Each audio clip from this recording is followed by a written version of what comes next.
Hi, this is Jack from Physiology Zone, and in this second part on skeletal muscle, we're going to be focusing on the neuromuscular junction.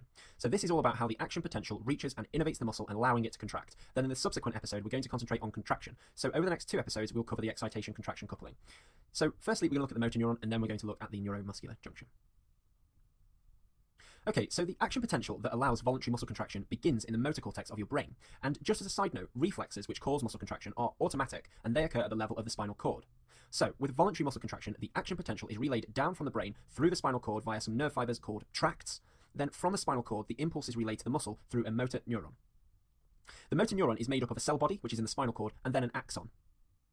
And it's worth knowing that with many other motor neurons and sensory neurons, this creates a nerve, and in this case this would be the musculocutaneous nerve, which is the nerve that innervates our biceps muscle.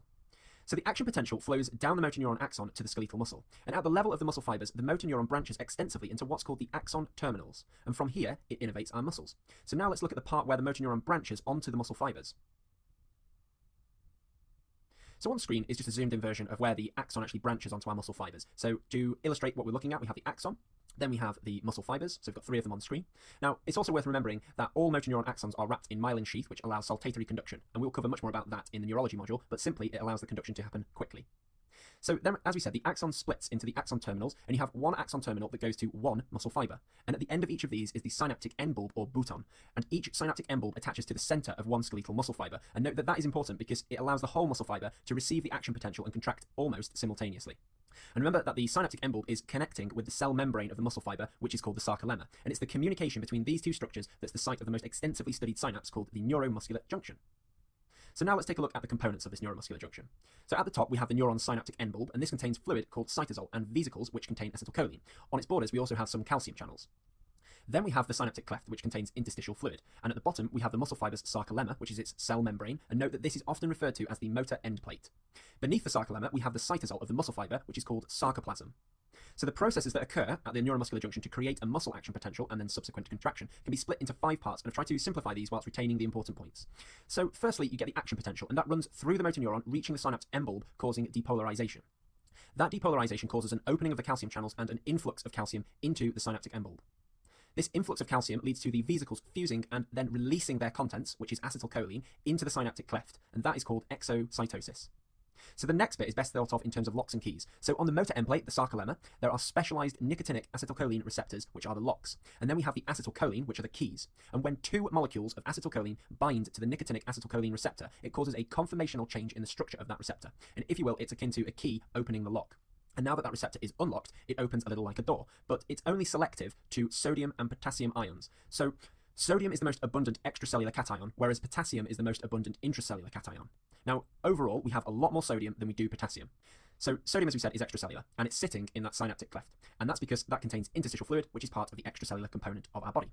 So because there's loads of sodium ions in the interstitial fluid, it flows from here down its concentration, or electrochemical gradient, across the motor end plate and into the muscle fiber.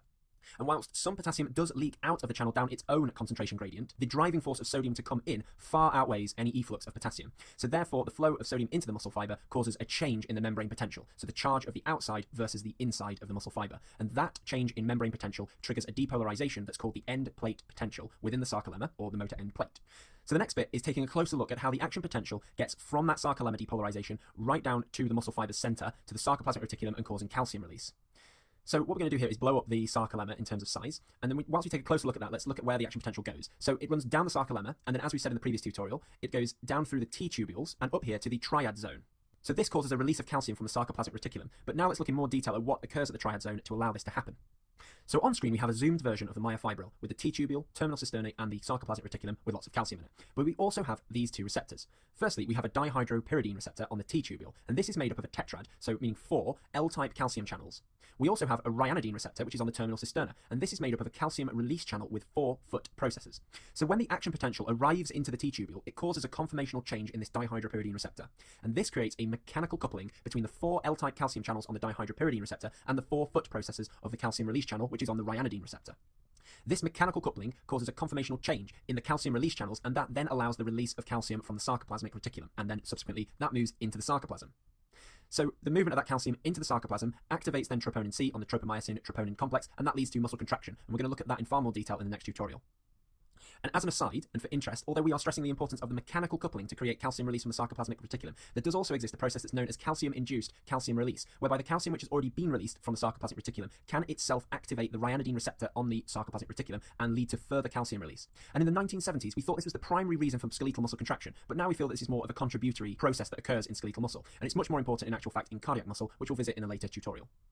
So finally, we have the termination of the acetylcholine activity. So acetylcholine's effect of producing this muscle fiber action potential and subsequent contraction only lasts briefly due to the presence of the enzyme acetylcholine esterase within the synaptic cleft. And this enzyme breaks down acetylcholine into acetyl and choline, which are unable to independently activate the acetylcholine receptor. And as an extra note, acetylcholine is recreated within the synaptic end bulb from acetyl coenzyme A and choline, and that process is catalyzed by the enzyme choline acetyltransferase. So if you get another action potential that reaches the neuromuscular junction, then these 5 steps just repeat themselves. So that's everything that I wanted to go through in this tutorial. And so just to recap what we've gone through, we looked at the motor neuron and we saw how it has a cell body, an axon, it then branches into the axon terminals and ends at the synaptic end bulb, which meets with the sarcolemma, and where those two structures meet, that's the site of the neuromuscular junction. We learned about the important 5 steps in the transmission of a neuromuscular signal, and that was through calcium release within the synaptic end bulb that causes exocytosis of that acetylcholine, and that then activates those acetylcholine receptors, which is on the sarcolemma. Then you get the sarcolemma depolarizing, which it sends all the way down into the sarcoplasmic reticulum, where you get that mechanical coupling, the sarcoplasmic reticulum releases calcium, and then we ultimately get termination of the acetylcholine because it's broken down. But if we get another action potential, this whole process just repeats itself. So thanks for watching, and we'll see you in the next tutorial where we go through contraction of skeletal muscle.